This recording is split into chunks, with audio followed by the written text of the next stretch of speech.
In this video, we show how to replace riser 5 in a PowerEdge R7725.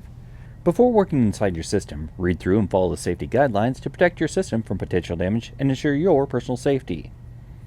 For more information about safety guidelines, see the service manual at dell.com/support. To remove riser 5 with the cover removed, loosen the two captive screws on the rear of the system